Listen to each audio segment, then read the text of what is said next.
Brandon, welcome to the live edition of SmarticleObits, where we bring in my co-host who does not join in the love of the dead people till we get to Friday. Brandon, thank you.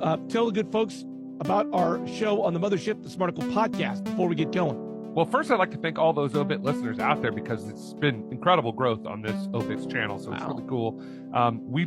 This came out of the Smarticle podcast. We do a daily podcast. We just want you to give us 15 minutes, and we're going to try to entertain you and maybe help you think about something a little bit differently. But that's what we're doing, the Smarticle podcast. You can find us on any platform, wherever you are. We're everywhere. A little bit controversial this week. We'll start with Linda R. Hirschman. She was a union lawyer turned philosopher turned feminist agitator. You know, I love the feminist agitator. Yeah, hardcore feminist agitator. Yeah, in 2005, she jumps into the mommy wars and basically calls out professional women for leaving their jobs to go home and raise their kids. I thought it was not patriotic, but she makes this point of like, we're losing half of the perspective in the halls of power, lawyers, business women. And so that when they go to become stay-at-home moms, we lose their perspective in these places where we need them the most. I put this up on the SmarticleObits, and people lost their mind.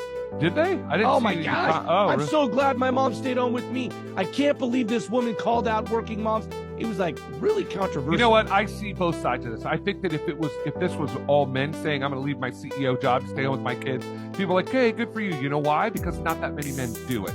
So people will be jumping up and down. Yeah. I think there is something to be said about moms that decide, hey, I just want to stay home and have fun with my kids because you can. I don't disagree with her, but I also do disagree with her. I think if somebody wants to stay home with their kids, it's great. It's good for the kids.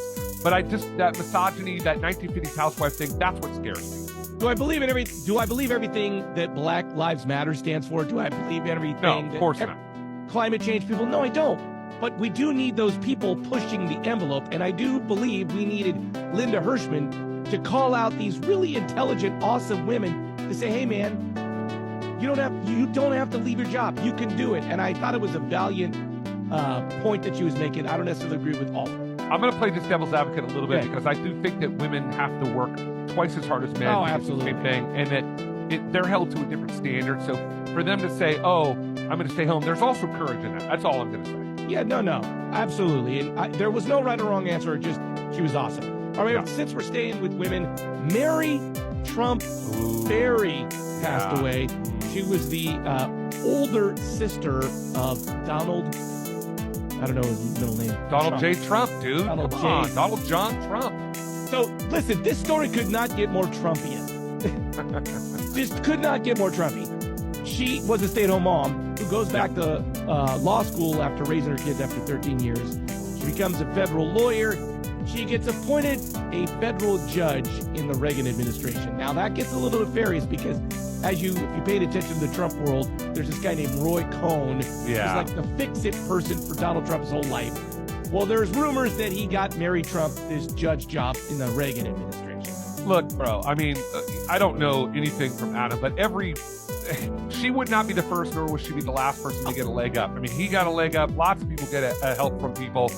I get the sense when I looked at her, she's like every other person. She just seemed like she's the opposite of her brother. She's a normal person. She did some good things. She did some bad things. Not the opposite of her brother, because she eventually has to quit her judgeship because she gets brought up on some tax evasion charges. Anyway, yeah. I mean, there was controversy around it, but one thing that I did like about her is she was recorded saying, my brother's an idiot. He has no, she basically said to him or about him what most people thought about him. And it was his sister.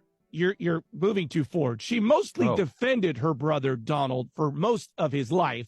Then her niece secretly tapes her saying all of these bad things about Donald Trump. So she mostly defended him. She has a moment of weakness, might have had some white wine spritzers going. Or maybe she just said the truth when she didn't know she was being recorded. Yeah, I mean, that's true. But nevertheless, by the way, this all ends up with this niece suing her and Donald Trump. It's a mess. For the estate of her grandfather, their parent. Right. It's a mess. It's very Trumpian. It's not a mess. It's exactly how Trump plays it.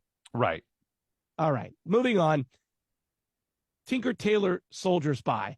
That's what I'm naming. A good one. Roland LaJoy. I really didn't. in 60 seconds, it was really hard to put him into a box. But basically, he served 2 tours in Vietnam as an intelligence officer. The military sends him back to school, gets a master's degree in Russian. They send him to East and West Germany during the heart of the Cold War. He runs all these missions to find out what the Soviets are doing. He loses his best friend in the process of this. He gets who's killed by spies. Correct. He gets an orbital bone broken. Ironically, in a twist of fate, once the Cold War's over, he's the person in charge of going to the Soviet Union and making sure that they're shutting down all of their nuclear reactors, then goes all over God's green earth to shut down nuclear reactors as well. They call him a peacemaker, diplomat, spy, and a soldier. I think this is the very reason why SmarticleObits exists, because I don't know that most people would even know who this guy was, and he's worth knowing who he was, just like Hirschman. So I think that the fact that we're talking about somebody who had there are so many people out there that have incredible lives that we don't know anything about. This was an example of that. Yeah, and the thing that I keep coming back to on some of these stories is that, he had this incredible life, just him, but he had family. He had a wife. He was married to one woman and kids.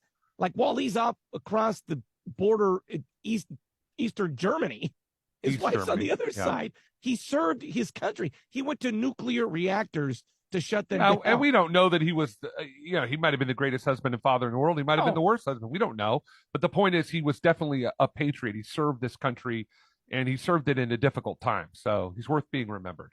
Absolutely. And I think that is essentially the point of the SmarticleObits show, is to tell you that these incredible people die every day.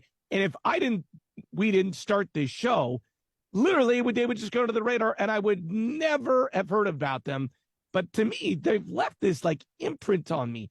Yeah, I look forward to every day to seeing who it was that you're going to spotlight, because I'm like, there's probably only been maybe half of the people on here that I've actually known who they were. Cody Dorman. Oh my gosh, I'm going to start crying. Cody Dorman. People on the TikTok channel did cry. There are people touched by this story, dude. Oh yeah, Cody Dorman was a kid who had wolf something syndrome. He had some disease. He was born, basically he was in a wheelchair his whole life. So he goes to this farm through Make-A-Wish. They take him to, I don't know why he was like, I want to go to a horse farm. He wanted to see a famous horse. He thought that was going to be cool. Okay, so Make-A-Wish sends him to a horse farm in Kentucky, and immediately this horse comes out, and they kind of form this super serious connection, which, by the way, it turns out horses make connection with people all the time. So it's not that crazy.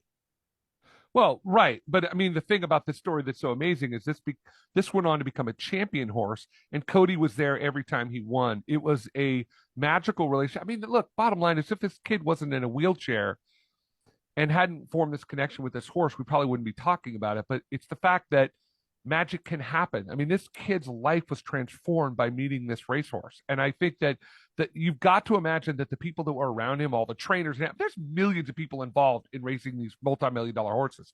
They must have been touched by this. It must be a very powerful thing to see how it's not just winning a race. It's also, he affected Cody's life. He affected Cody's family's life. That's just a great story.